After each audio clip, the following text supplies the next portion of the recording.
What if the man sleeping under your roof understood every word you whispered, and pretended not to? This story shows that the wait can be rewarded, even when love arrives in a uniform that does not match the heart beneath it.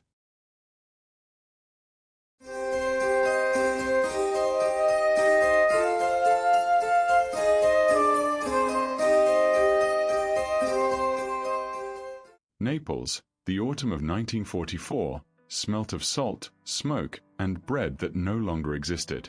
Caterina Rinaldi Esposito was 29 years old, a widow for almost 3, and she had learned to count survival in coins, in candles, and in the heavy boots that climbed her stairs every evening.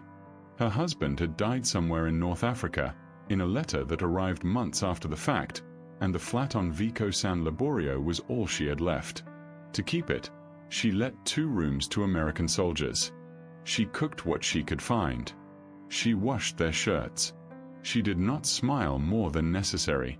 The Allies had liberated the city, but liberation, she had discovered, was a word with sharp edges. On the first cold morning of October, a new lodger arrived. Sergeant Matteo Daniel Ferraro, United States Army, 27 years old, tall, dark-eyed, with the careful posture of a man who measured every step. He carried his kit bag up the stairs without a word. When Caterina spoke to him in Italian, asking if he was hungry, he only shook his head and answered in slow, polite English. "No Italian, sorry." She nodded once and turned away. Another American. Another stranger in her kitchen. But something about him refused to settle. He flinched when the woman downstairs shouted at her son. He paused, just for a breath, when Caterina hummed an old Neapolitan lullaby while scrubbing the floor. He looked at the cracked tiles in the hallway as if he had counted them before. She told herself she was imagining it. Grief made her see ghosts in every corner. The other lodger, a loud corporal from Ohio, called the Sergeant Matt and teased him for being too quiet. Matteo, when alone, wrote in a small notebook by candlelight. Caterina saw him once through the half-open door, his pen moving carefully, his face soft in a way it never was during the day. He looked, she thought, like a man writing to someone he had lost. Days became weeks. The city limped towards winter. Caterina cooked beans with whatever the soldiers brought home, tinned meat, sometimes a precious onion. Matteo always thanked her in English. He always left the smallest portion for himself. One evening, a neighbor knocked, frantic, her child burning with fever. Caterina ran for cold cloths and shouted instructions in rapid Neapolitan. Without thinking, she called over her shoulder, "Bring the basin from the corner, the blue one, hurry." And Matteo, halfway to the door already, picked up the blue basin before she had finished translating. He froze. She froze. Their eyes met across the small kitchen. He set the basin down gently and said, in careful English, "You pointed." She had not pointed. She did not confront him. Not that night. Instead, she watched. She listened. She tested him with small things, a muttered curse, a half-sentence about the price of bread. He never answered, but his shoulders answered for him. He understood. Every word. Winter came hard. Coal was rare. The pipes froze. One night the building lost its heating entirely, and Caterina found Matteo in the kitchen, feeding scraps of wood into the small stove, trying to keep the place warm for everyone. She sat across from him, wrapped in her late husband's coat, and asked him quietly, in Italian, "Why do you pretend?" He did not look up. For a long time the only sound was the wood cracking. Then he answered, also in Italian, in the soft accent of someone who had not spoken the language since childhood. "Because if I speak it, I become him again. And I cannot be him. Not here. Not now." His name, he told her, had once been Matteo Ferraro before it became Matthew. He had been born 3 streets away, on Via dei Tribunali, above a bakery that no longer existed. His mother had taken him to America when he was 9 years old, after his father died in an accident at the port. She had told him to forget Naples, to forget the language, to become American, completely, because Italy had given them only hunger and graves. He had obeyed. He had buried the boy he had been. And then the army had sent him back to the very city he had been taught to forget, wearing the uniform of a country that was now bombing his cousins. He could not bear to speak Italian to strangers who might recognize the name Ferraro. He could not bear to be the boy who had left. So he had chosen silence. Caterina listened without interrupting. When he finished, she only said, "You are not a ghost in my kitchen. You are a man. Eat." Something shifted between them after that night. Not quickly. Not dramatically. He began to speak Italian to her, only to her, in low tones when the others were asleep. He told her about Brooklyn, about his mother who had died the year before the war, about the notebook where he wrote letters to her that she would never read.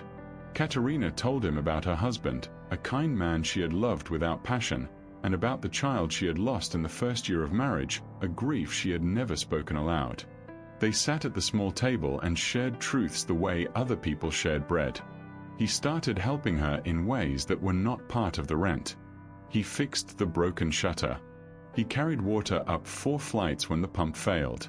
She started saving him the heel of the bread, the part with the most crust, because he had said once, almost shyly, that it reminded him of his grandmother. When their hands touched over the stove one evening, neither of them moved away. He kissed her on the landing, slowly, as if asking permission with every breath.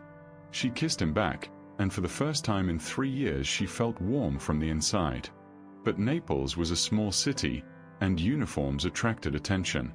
A woman across the courtyard, bitter and hungry, began to whisper. "The widow Esposito," she said, "has taken an American to her bed." Soon the whisper reached the wrong ears. A military policeman knocked on the door, polite and cold, and reminded Sergeant Ferraro that fraternization with local women was discouraged. Discouraged was the word he used. Everyone understood it meant punishable. Matteo could be transferred. He could be demoted. He could be sent to the front in the north, where the fighting was still ugly. Worse, a clerk in the records office had begun asking questions. A sergeant named Ferraro, born in Naples, suddenly stationed in Naples. It looked irregular. It looked, to suspicious men, like a man with divided loyalties. Matteo was called in for questioning. He was asked, in plain English, whether he spoke Italian. He said no. The lie sat in his mouth like a stone.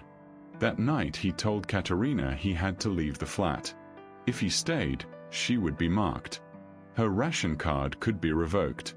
Her name could appear on lists. He would request a transfer himself to somewhere far from Naples, and he would not write because letters could be opened. He said all of this without looking at her.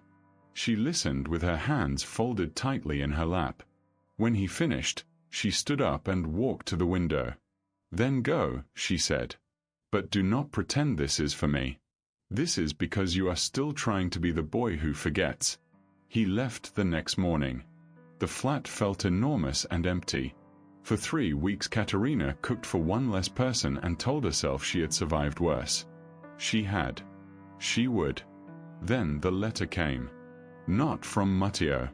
From a lawyer in the Vomero district, asking her to come to his office regarding a matter concerning Sergeant Matthew Ferraro. She went, her heart loud in her ears.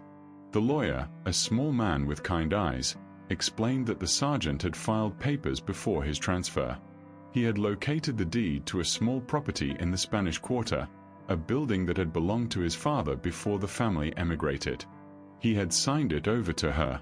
Not as a gift, the lawyer said carefully. As a return. He had written a note. The lawyer slid it across the desk. The note was in Italian. It said, "This house belonged to a boy who was told to forget. I cannot give him back to himself, but I can give back what was taken. Live in it. Rent it. Sell it.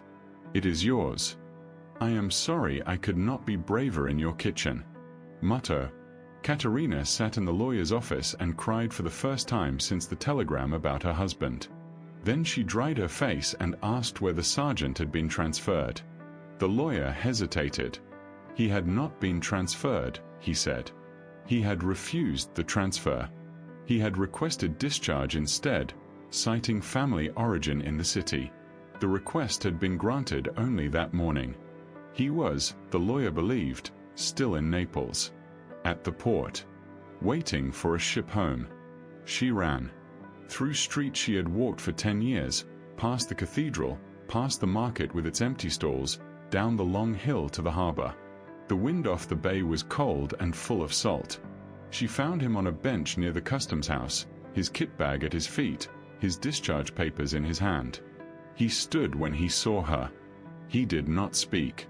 She walked up to him and said, in Italian, "You gave me a house." He nodded. She said, "I do not want a house. I want the man who fixed my shutter. I want the man who knew which basin was blue."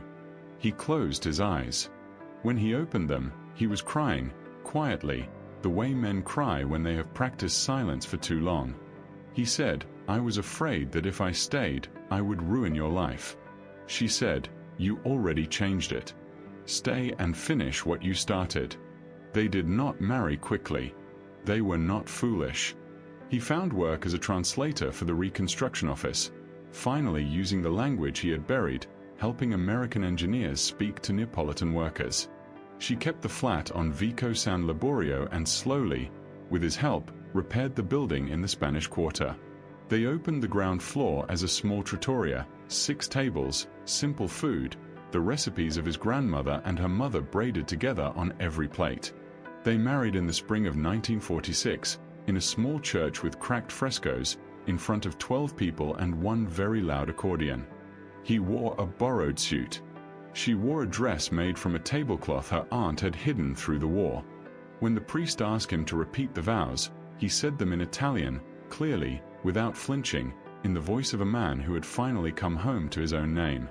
Years later, when their daughter asked why Papa sometimes spoke English in his sleep, Caterina would smile and say, "Because he traveled a long way to find us." And she would kiss the top of the child's head, and the kitchen would smell of bread that finally existed again. Did you enjoy today's story? Do stay with me for a moment. Do let me know in the comments, which city are you watching from? Did this message touch you? And if you have ideas for future stories, please share them. Your suggestion may become our next video. Leave a like if this message meant something to you. Subscribe so you don't miss what's coming next. If you think someone else would appreciate this message, do share it. And if you'd like to support the channel, have a look at the links in the description. Some are affiliate links, which support us at no extra cost to you. Thank you for being here. See you in the next video.